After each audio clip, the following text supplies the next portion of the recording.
Las células foliculares son de un solo estrato y son planas. Células foliculares planas. Y acá estamos observando por ejemplo una célula folicular plana. ¿Ves? Entonces, sí, se va a rodear una capa de células foliculares planas. Vamos a ver el ovocito, porque el ovocito es una célula con su núcleo y su núcleo de citoplasma. ¿Sí? Este ovocito es un ovocito primario o secundario.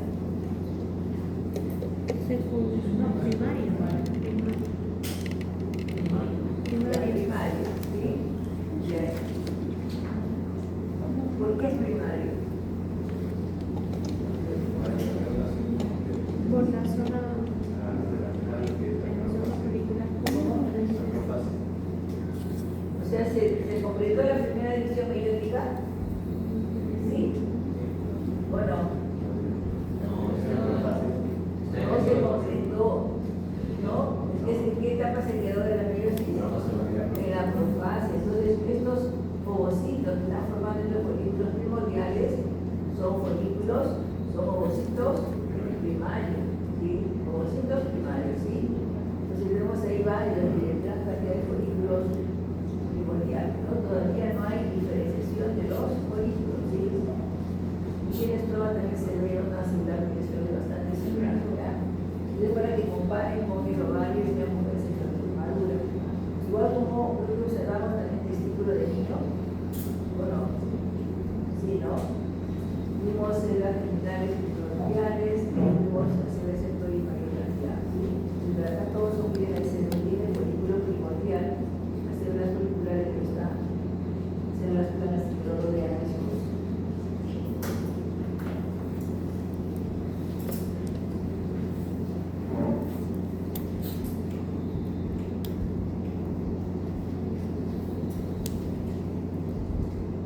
¿Qué está rodeando el ovario? ¿Qué le rodea el ovario?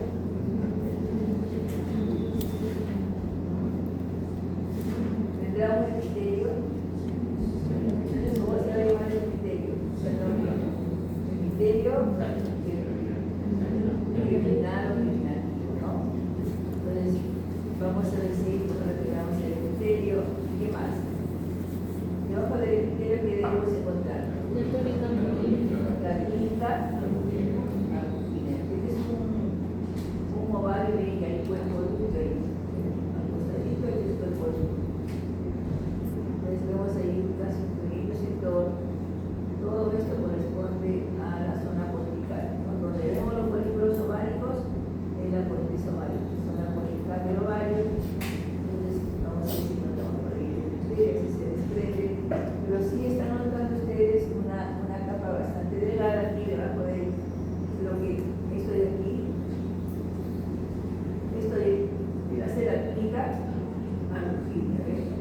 Que es delgada, ¿sí? La túnica angina es el tejido conectivo también, ¿sí?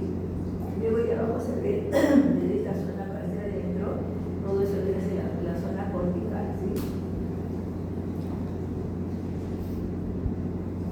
Entonces, ¿qué vamos a observar ahí en el ovario, en la zona cortical?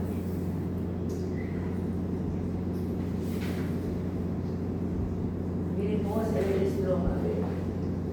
El estroma ovárico es el tejido conectivo que está entre los folículos ováricos, ¿sí? Y se dice que ese estroma se dispone de esta manera como un remolino, ¿no? No es una disposición tan normal, sino se ve como un remolino. Entonces vamos a ver ahí, se ve el estroma, mayor cantidad que vimos en el nivel de la niña, ¿no? Vamos a buscar folículos. Por ejemplo, este folículo que estamos observando, acá es el folículo primario, esto de acá, estos son pequeñitos, tiene el ovocito, acá se ve el núcleo, y no también las células que lo están rodeando, que son planas, son células foliculares planas. Entonces, estos tres que estamos observando acá corresponden a folículos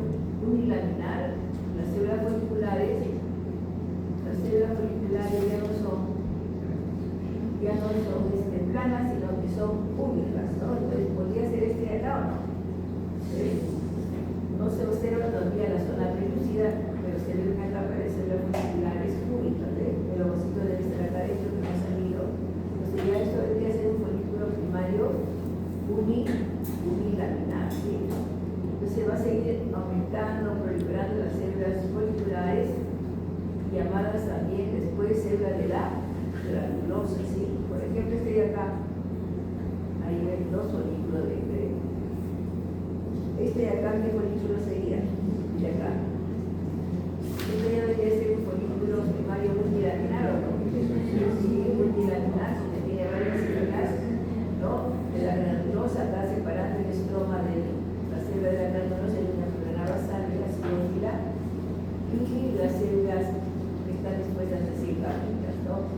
Y notan acá una estructura cilíndrica que estaría rodeando entre el ovocito y la célula de la granulosa, ¿cómo se llama esta sustancia capital? No, la de acá, la zona pelúcida. ¿Quién elabora la zona pelúcida? Entonces dice que ambos, el ovocito y la célula de la granulosa. Entonces miren que en este folículo vamos a ver que las células estromales están ya rodeando de una manera concéntrica a este folículo. ¿Para dar lugar a qué? Para originar a las telas, ¿sí? A las telas.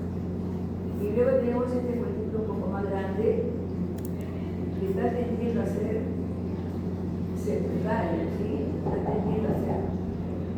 tendiendo a ser secundario. Por acá aparece OVE, si se está separando la célula puede estar tendiendo a secundario, pero también puede ser que se haya sido ocurrido una rotura ahí. Entonces, muy bien. Pero vemos que ya este folículo es de mayor tamaño que de acá.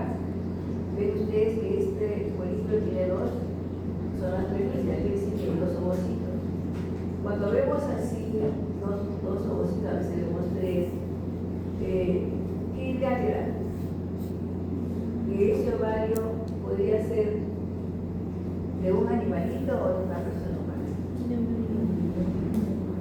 A veces son de perritos o de gatitos, ¿eh? Entonces vemos ahí, dentro de este folículo, vemos dos ovocitos, ¿eh? Generalmente en el humano no se da tanta esa frecuencia, ¿no? Porque no todos somos mellizos gemelos. Entonces vemos acá la célula de la granulosa, luego la zona pelúcida del ovocito. Y por acá miren ya las células que lo están rodeando y las que están cerca a la membrana basal de este folículo, ya las células que eran fusiformes tienden a hacerse poliédricas, ¿sí? Entonces esas células que empiezan a diferenciarse ya estarán produciendo hormonas o todavía no. ¿Qué dicen? Sí, estarán produciendo ¿qué hormona? ¿Será el estrógeno? No. Los estrógenos no se sintetizan como tales, ¿sí? Se sintetizan de qué manera? A partir de los andrógenos. Entonces, estas células de la tejido interna van a producir andrógenos. ¿Y qué va a pasar con los andrógenos? Se van a aromatizar, pero ¿dónde? En las células de la granulosa, ¿eh? Porque ahí está la aromatasa.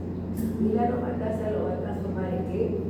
Estrógenos en estrógenos. ¿Ves? De la manera como se forman los estrógenos, ¿sí? Entonces tenemos ahí ya la teca externa es fibrosa igual que el estómago ovárico, pero la interna sí empieza a diferenciarse, ¿sí? Entonces tenemos acá, como le digo, que podría ser un secundario, más parece como que se hubiese roto, ¿no? La pared la parte de la célula de la granulosa. Y luego notan ustedes en la parte superior de una estructura que está engrosada y plegada, ¿ven? Esto viene a ser un folículo A13.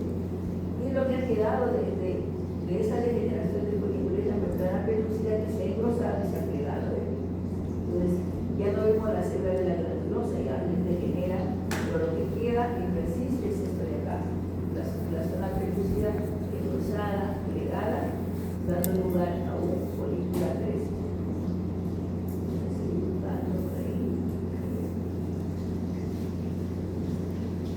Este folículo, ¿qué folículo sería? Podría ser un folículo de Graf en vías de maduración, si es que no vemos en la otra vez, tenemos otra lámina, ¿sí? Entonces, acá no vemos nucleotilante, pero acá ya debe tener antro, todo eso de acá debe ser antro folicular, ¿ven? Y observan la célula de la granulosa, vamos a ver la teca acá, se va a estar ya diferenciada, ¿sí? Y vemos dos ovocitos, ¿ves? Que están en la pared lateral.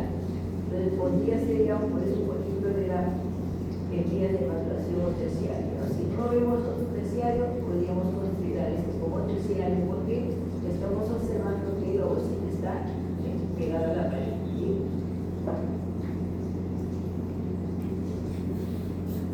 Terciario no vamos a ver. Entonces miren, ahí se ve el ovocito y justo ya tiene su requisito, tiene célula que lo está acompañando. ¿Cómo se llama esa célula que acompaña al ovocito? La corona radiada. ¿Y estas células que lo soportan? El cúmulo o óvulo. Ya vemos ahí la característica de un folículo terciario, ¿sí? El ovocito, su zona pelúcida que se ve muy bien. Vemos acá la célula de la granulosa. Y ustedes observan acá, miren, vamos a ver eso. No sé si lo ponemos a meter 400. Van a ver ustedes que hay en el límite de la granulosa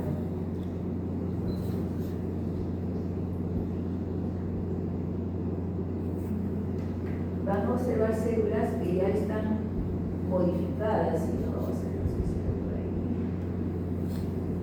Ahí, ¿ven?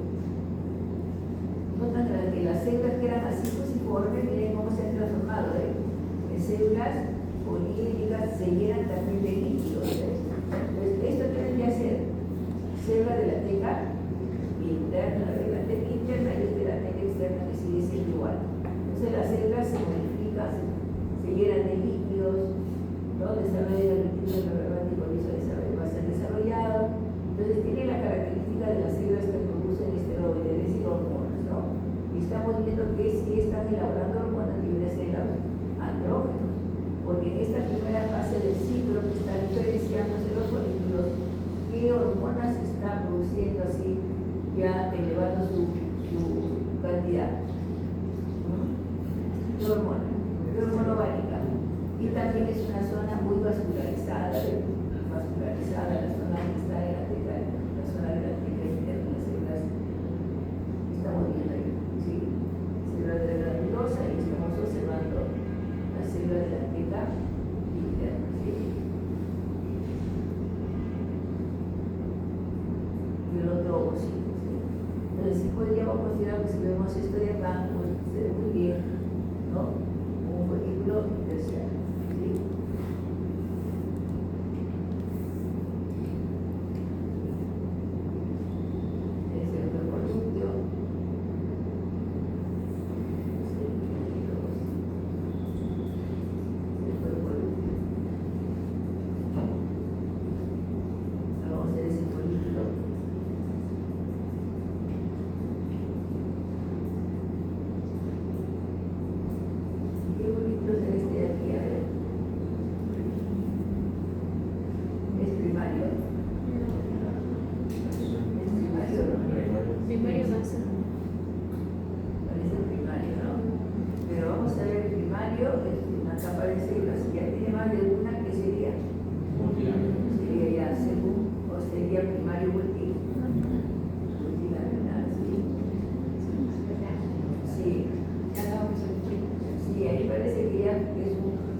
Ya ven ustedes la zona pelúcida que se ve muy bien.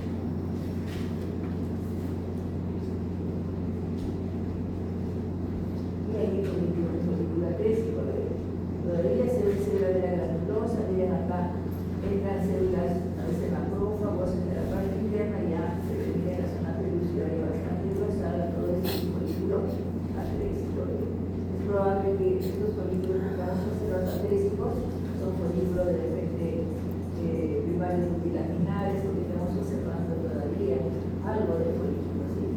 En el folículo primario o de los primordiales no se nota muy bien la crisis.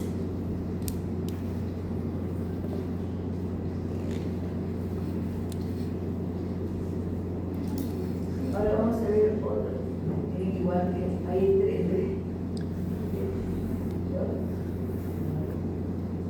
tres ovocitos.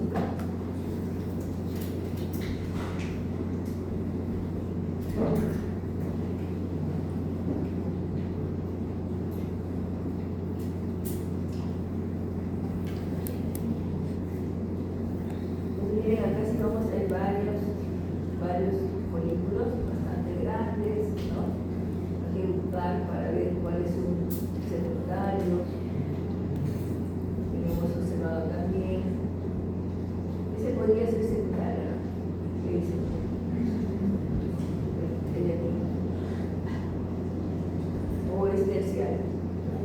Ah, y acá. Por su ámbito. Este es un folículo secundario, ¿ves? El antro no lo ve tan amplio, se ve la célula de la granulosa, ¿no? Por acá le están desarrollando, digamos, de manteca, y el ovocito se está recién tratando de lateralizar. Cuando aumenta también la teca ya se lateraliza más. Entonces esto tiene que ser un folículo de tipo terciario, folículo terciario. O secundario, entonces esto podría ser terciario también del ovocito.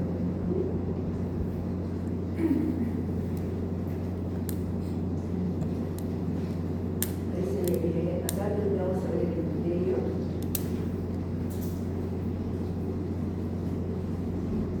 Ahí se nota algo del epitelio. El epitelio público y por acá eso debería ser la clínica. Y observar el estroma, el ovario.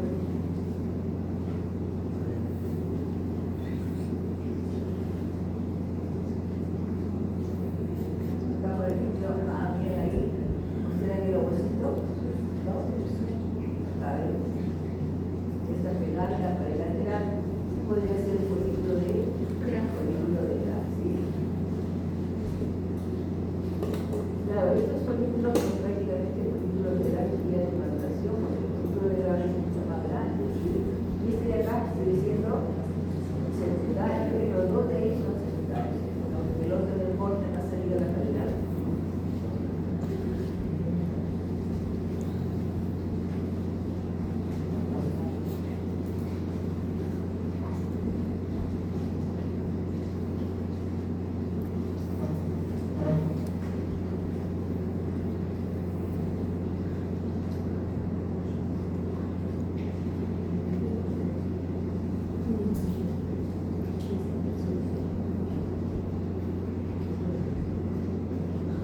Acá se ve, no ha salido la célula, pero miren ahí se ve la teca o no lo ven. Vamos a poner el avión. Ahí están diferenciadas las tecas o no. Sí, acá ven.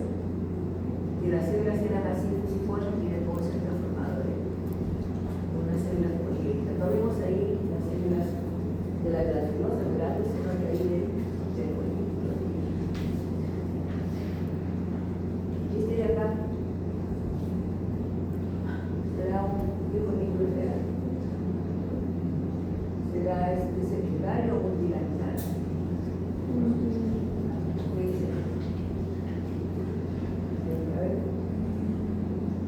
Es un folículo, parece que hay dos ovocitos de ahí, es un folículo primario multilaminar.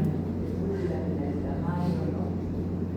La célula de la granulosa, casi toda la pared, ¿sí? Folículo que no es ese folículo.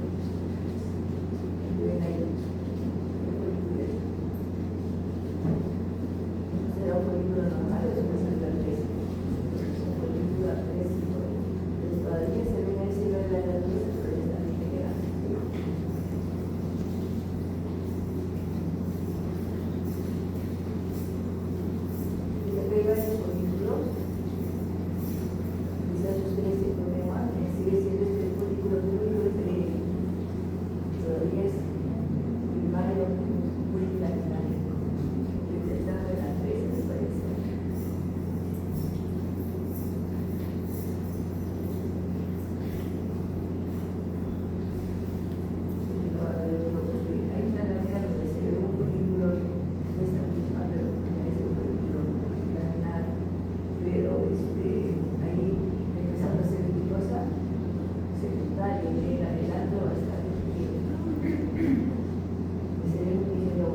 igual. Acá se ven pequeñas, poliédricas, eosinófilas, y las de acá se ven más grandes y pálidas, también poliédricas. Todo esto que ven acá hacia la parte interna son células que se han diferenciado de la granulosa. ¿Sí? Entonces, ¿cómo se va a llamar estas células?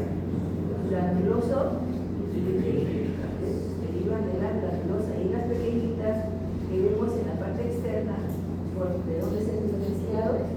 De la teca interna. Ahí se va a ver.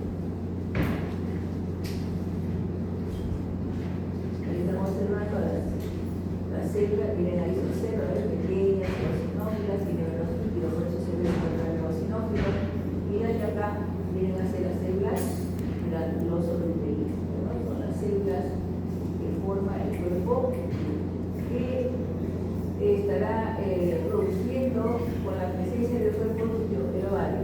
Lo que está produciendo altos niveles de progesterona. Ahora también producen de estrógenos o no. Sí. De igual manera, ¿no? Los estrógenos no se forman como tal, como he dicho, ¿no? Se seguirá produciendo estrógenos, se seguirá aromatizando y se producen los estrógenos. ¿Sí? Entonces tenemos acá, ven, todo este conjunto es ultranique, pero no tan células pequeñas que corresponden a las gluteínicas, y acá tenemos las células granuloso-luteínicas. Las granuloso-luteínicas y las que producen mayor cantidad de progesterona. ¿Sí? Entonces tenemos ahí las células que forman el cuerpo. Una vez que ya, si no hay fecundación, el cuerpo lúteo va a degenerar, ¿no? ¿Y en qué se va a transformar el cuerpo lúteo? Cuando degenera, se va a transformar en el cuerpo blanco o cuerpo almija, ¿no? O sea, si vemos que ya es un cuerpo almija. Así estamos observando, ¿ves? Ven esa estructura blanquecina, fibrosa, corresponde al cuerpo almija. Entonces el cuerpo almija en memoria desaparece el resto del cuerpo lúteo. Si no hay fecundación, desaparece el cuerpo lúteo, el cuerpo almija, pero si hay fecundación, todavía permanece el cuerpo lúteo. Si hay el cuerpo almija, su cuerpo almija.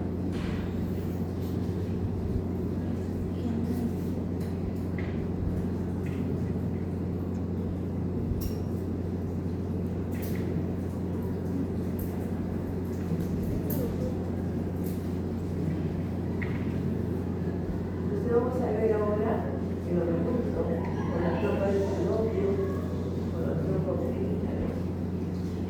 Ustedes ya saben que tiene 4 porciones, ¿no? El líquido, la ampolla, el mismo y la región intraocular. Entonces vemos que este órgano también tiene una mucosa. ¿Recuerda algo este órgano? ¿A qué órgano del aparato reproductor masculino? ¿Ah? ¿Al epidídimo? Chicos, ¿están viendo como zoológico? Sí.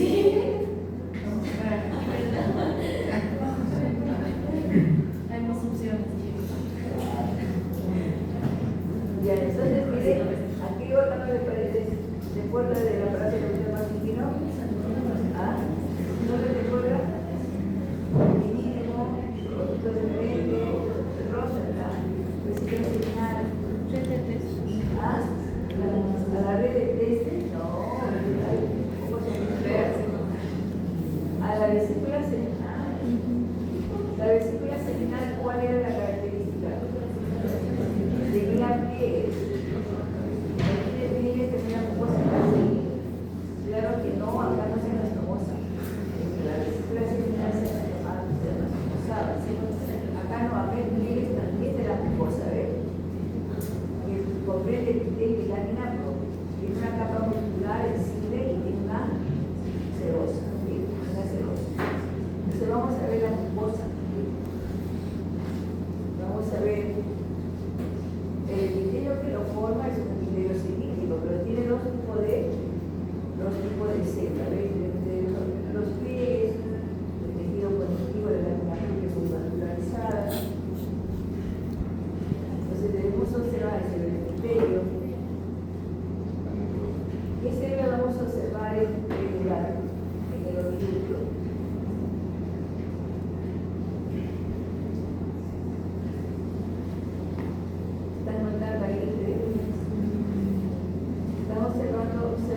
la parte aplicante, y la parte de la base se ve angosta, ¿sí o no?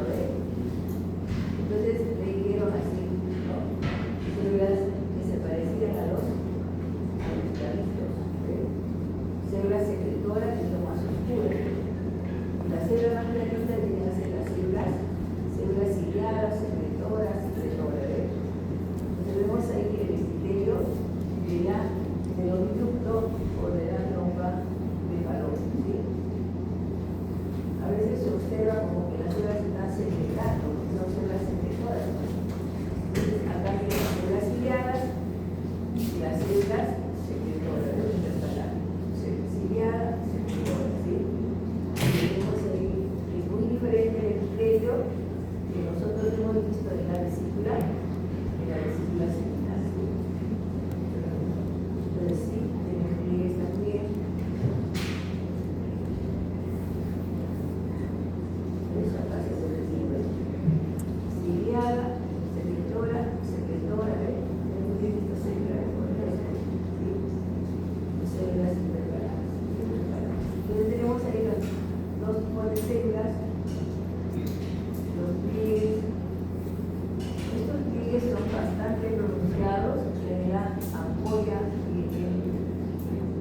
la capa muscular, el cile, y tenemos la capa seosa, como células feoresistentes. ¿Cómo se llama la célula feoresistente? Células planas, ¿cómo se llama?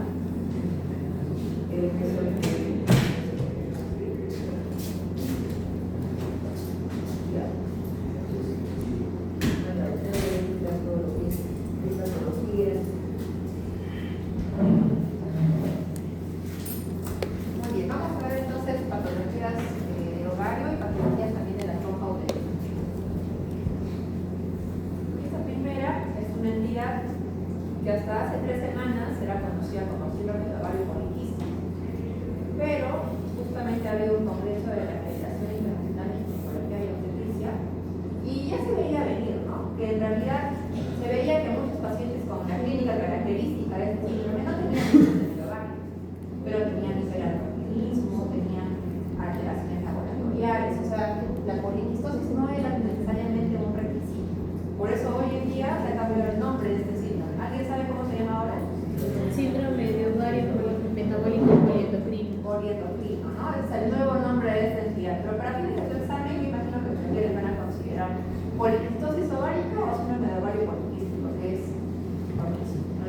Bien, acá estamos viendo entonces un ovario de una paciente con esta entidad, donde estamos viendo que van a haber alteraciones bien características, ¿no?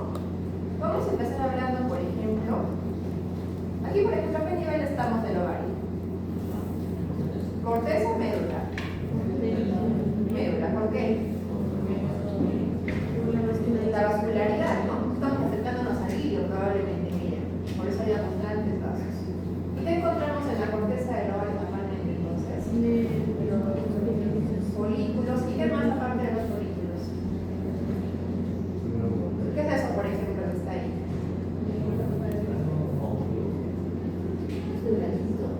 Este blanquito que está acá. ¿Qué es? Es un cuerpo almita. Es el aspecto más bonito del cuerpo almita. Es un cuerpo almita. Entonces recuerden que en la corteza no solo hay folículos, también están los cuerpos, ¿no? El cuerpo lúteo y cuerpo almita los vamos a ubicar aquí en la corteza.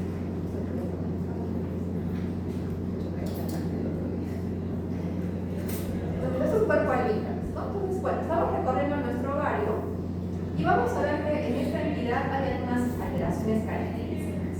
Bueno, para empezar, ¿qué van a presentar los pacientes con síndrome de ovario poliquístico? ¿Cuáles son las clásicas manifestaciones clínicas que requerían? Alteraciones en el ciclo menstrual es una. ¿Qué más? Hirsutismo, ¿no? No se dice vellosidad. Hirsutismo, o sea, la presencia de vello en lugares, digamos, anormales o el incremento de vello en lugares donde podría esperarse encontrar. ¿Qué más? Acné, obesidad, muchas de ellas. Bueno, son algunas de las. Hay resistencia a la insulina también, ¿no? Bueno, laboratorialmente ya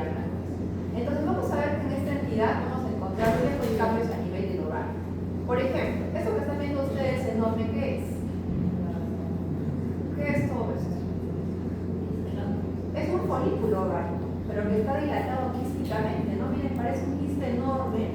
Acá ya no vemos líquido folicular, ¿no? El antro está completamente vacío, pero el folículo está completamente dilatado.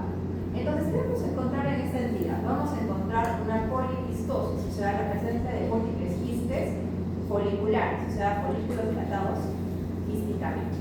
Y dentro de cada uno de los folículos vamos a encontrar algunas características particulares. Por ejemplo, vamos acá y vamos viendo que, ¿qué les parece este? Miren ese folículo, ¿qué les parece ese epitelio? ¿Qué epitelio es? Cúbico simple. ¿En qué estadio encontramos el epitelio cúbico simple? Primario o bilateral, ¿no? Entonces, si ustedes se ponen, ustedes cuando tengan la lámina, van a ver que la mayoría de folículos que están dilatados quísticamente son folículos inmaduros. O sea, todos los que encuentren dilatados van a ser o primordiales o primarios, pero por ahí difícilmente van a encontrar un folículo de grano. ¿Por qué? Esa es una característica. En estos pacientes hay anovulación.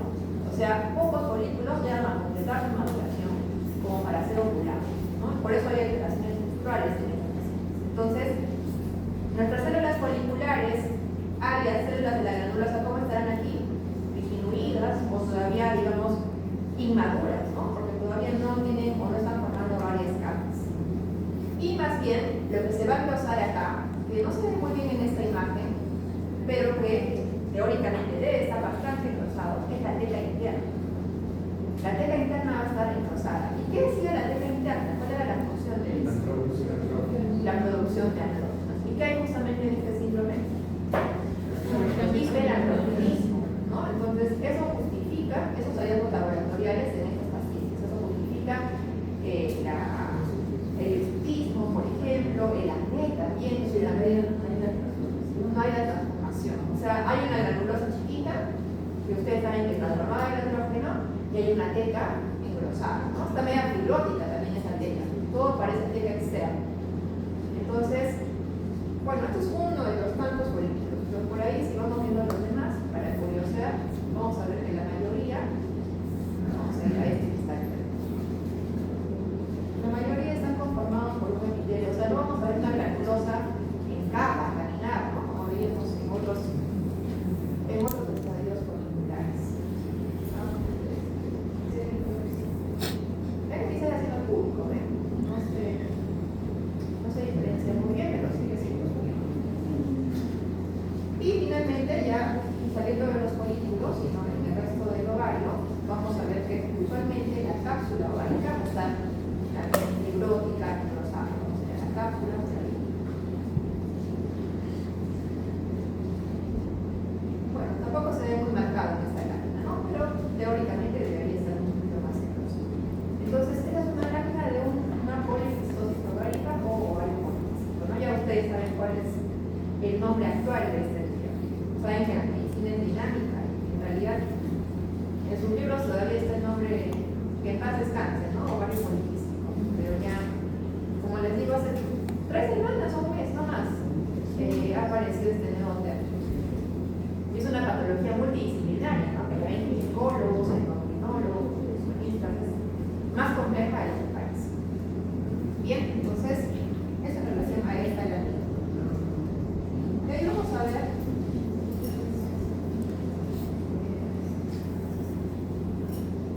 esta siguiente lámina. Ahora vamos a hablar de una patología de la trompa uterina. Esta es una patología que se adquiere por diferentes vías, pero principalmente la vía de adquisición es la vía ascendente. ¿Qué quiere decir ascendente? Ahí ven ustedes la trompa uterina, ¿no? Ustedes ya han visto una trompa normal y imagino que les está llamando la atención que hay algo diferente en esta trompa, a diferencia de la que empezó con la doctora Soto. ¿Qué llama la atención? ¿Cómo están esos pliegues? Engrosados. ¿Pero por qué están engrosados? ¿Hay fibrosis? ¿Qué hay? ¿Por qué se están engrosando? ¿Qué es todo este espacio que está en blanco? Líquido, ¿no? ¿Y a quién acompaña ese líquido? A la inflamación. O sea, son pliegues tubáricos que están edematizados. Edematizados por la presencia de inflamación. ¿Qué tipo de inflamación vamos a encontrar acá inflamación, bueno, inicialmente aguda, pero luego también podemos encontrar inflamación crónica. O sea, estamos frente a un diagnóstico de una salpingitis aguda. Vamos a ir al mayor aumento para que ustedes vean. Bueno, ahí la lámina está un poco decolorada, pero las células que están viendo ustedes por acá, en la mayoría de algunos, son neutrófilos. Y los neutrófilos nunca están solos, siempre están acompañados de líquido. ¿Cómo se llama ese líquido, sabe? ¿Cómo se llama ese líquido lleno de inflamación? ¿Exudado o nasudado? Exudado. Exudado, o sea, es un líquido de tipo exudado, es un veneno así exudado. ¿Y cómo llega esa inflamación o por qué hay inflamación en la trompa uterina? ¿Qué la puede haber producido? Bueno, hay varias causas, ¿no? Como les decía, ¿cómo llegan los bichitos o los agentes patógenos a la trompa uterina? Por vía ascendente. ¿Y cómo ingresan? Usualmente por las relaciones sexuales. Pero no es cualquier agente, digamos, patógeno, sino hay ciertas bacterias, por ejemplo, que producen las conocidas ITS, enfermedades de transmisión sexual, que van a llegar hasta la trompa, la van a inflamar y van a producir ese tipo de cuadro inflamatorio, ¿no? Principalmente estamos hablando de la clamidia y de la gonorrea. ¿Y qué van a infectar o dónde va a estar la inflamación en esta trompa uterina? Como ustedes están viendo, está aquí a nivel de la, ¿cómo se llama esta parte? Lámina propia. Pero también por ahí, miren, acá tenemos un neutrófilo metido en el epitelio, ¿no? O sea, el epitelio, la lámina propia, y acá es una inflamación todavía leve, pero en cuadros severos, esta inflamación puede pasar la mucosa, comprometer la muscular que está por fuera, incluso puede llegar a la serosa, ¿no? Y producir un absceso o una peritonitis o sea, no es un cuadro tan así, tan sencillo. ¿Ves? Entonces puede empezar acá la inflamación y se va pasando hacia. Entonces, la salpingitis. ¿Cuáles son las causas de salpingitis? En primer lugar, las ITS. Otras causas que también se refieren son, por ejemplo, las instrumentaciones. Mujeres que han sido intervenidas quirúrgicamente por alguna razón, se ha manipulado la trompa uterina, tal vez no hubo una adecuada limpieza, la desinfección del campo quirúrgico, y por ahí también puede entrar un agente patógeno. Bien, entonces, ¿qué encontramos en la salpingitis aguda? Engrosamiento. De lo más general a lo más específico.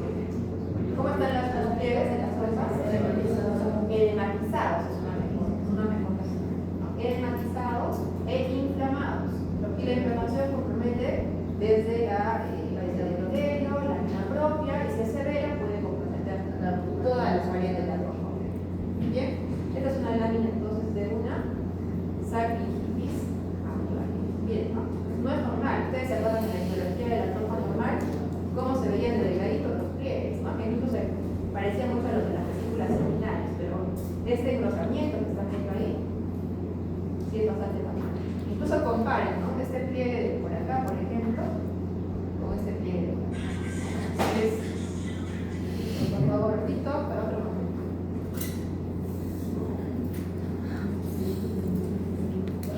Bien, vamos a ver otra patología de la trompa uterina.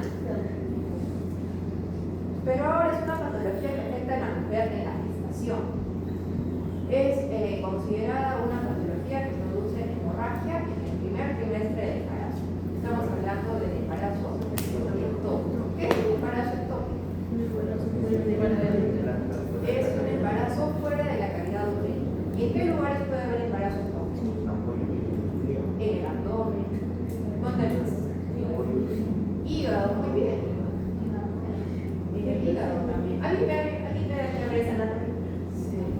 Bueno, en Grey's Anatomy la temporada pasada hubo un capítulo en el que una mujer tenía un embarazo ectópico hepático y todavía nació la bebé y la mujer no lo quería. Y una médico la adoptó a la bebé. Bueno, es una historia de Grey's Anatomy. El año pasado en el OAI estaba viendo un caso, un reporte de caso de un embarazo ectópico hepático. Incluso si ustedes googlean en internet, está ahí el bebito a término. O sea, llegó a término. Entonces, pueden haber muchas ubicaciones de embarazos ectópicos. Recuerden, la más frecuente de todas, la tubal. Y acá vamos a ver justamente eso. Solo que esta lámina, bueno, no se acá se verá. Porque aquí ya no se ve.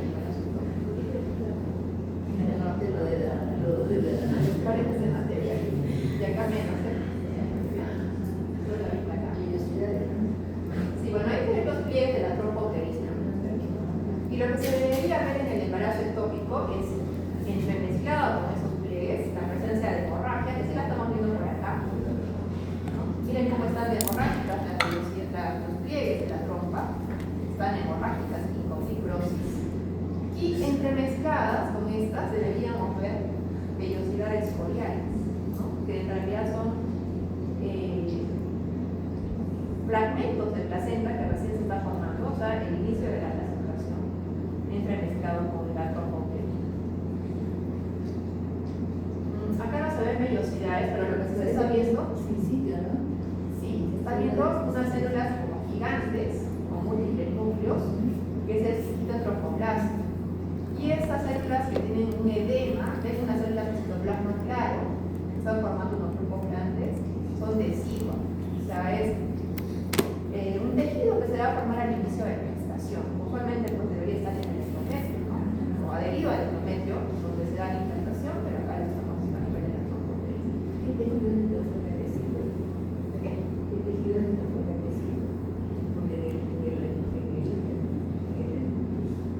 útero. Ajá. El de endometrio, ¿no? Acá será pues de la lámina, ¿no?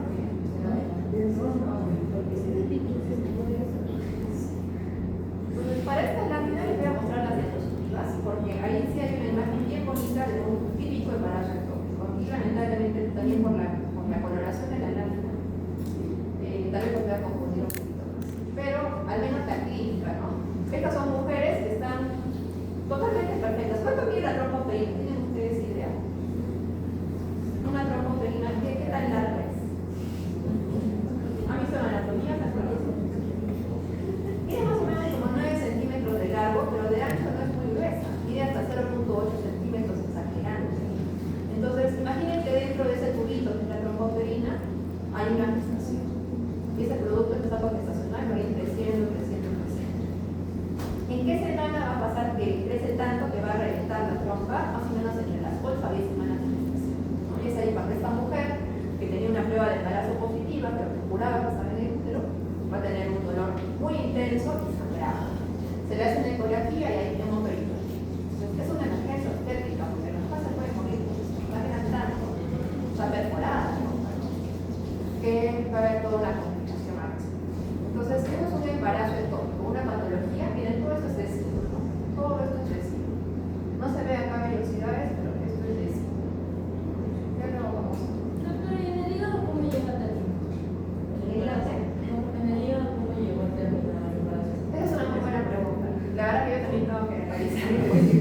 Ayer con otra doctora estábamos peleando. ¿Es posible que me llegue al término? La verdad que revisar. Porque encima el embarazo estaba en el lóbulo hepático derecho. O sea, ¿cómo es esto posible? No sé.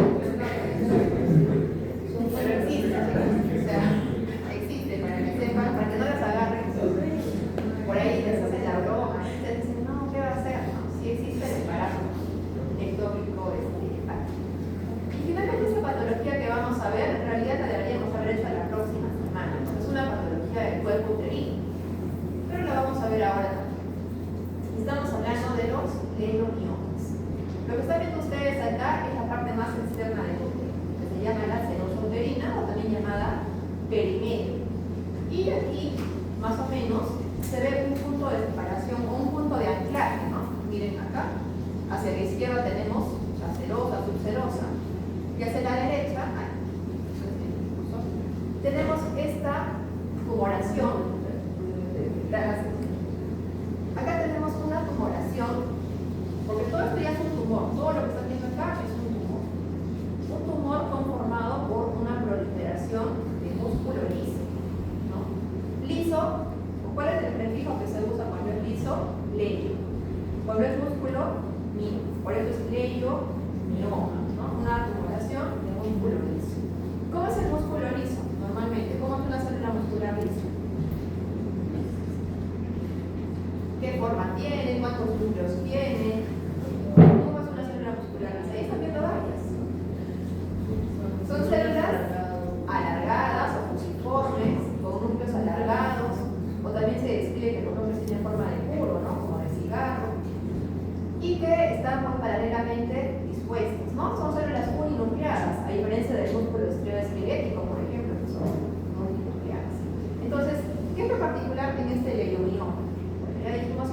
tumor conformado por células musculares lisas.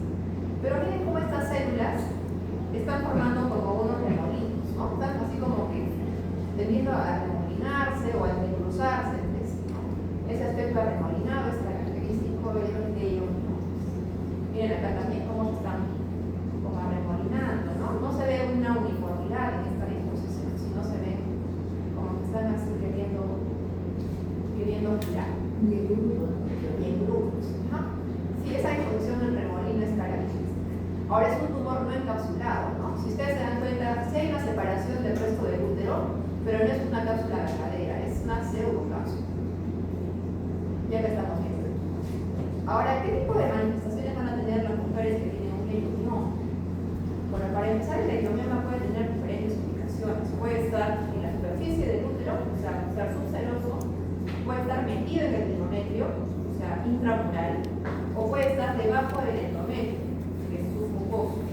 Dependiendo de qué tipo de mioma tenga esa mujer, tendrá diferentes manifestaciones clínicas, que van desde la hemorragia